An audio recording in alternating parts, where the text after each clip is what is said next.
Did the Apostle Paul ever make it to Rome? That is a very easy question. This is going to be a very short answer. If we go to Acts chapter 28 and we read from starting at verse 11, it says, "At the end of 3 months, we set sail on an Alexandrian ship, which had wintered at the island, and which the twin brothers had the twin brothers for its figurehead. After we put in at Syracuse, we stayed there for 3 days. From there, we sailed around to Regillum, and a day later, the south wind sprang up. On the second day, we came to Puteoli. There, we found some brethren, and we were invited to stay with them for 7 days, and thus we came to Rome.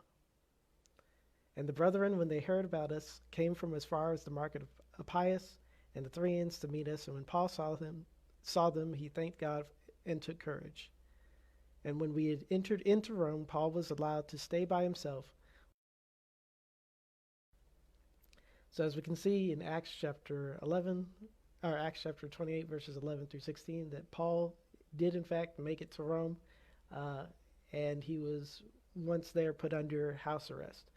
It goes on to say that Paul continued to preach from his house while he was there and encouraged the brethren at the Church of Rome while he was there. Now, the question as to what happened after that, except for what we know, or what we've been told from mostly Catholic tradition.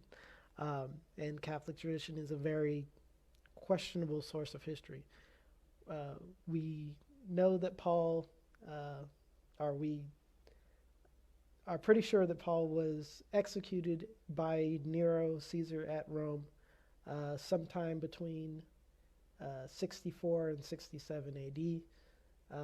We don't know the exact date or what actually led up to that. There are some apocryphal theories about Paul escaping Rome and going other places, but they don't have very much credibility, and there's not much reason to believe that that happened. So, did Paul make it to Rome? Yes.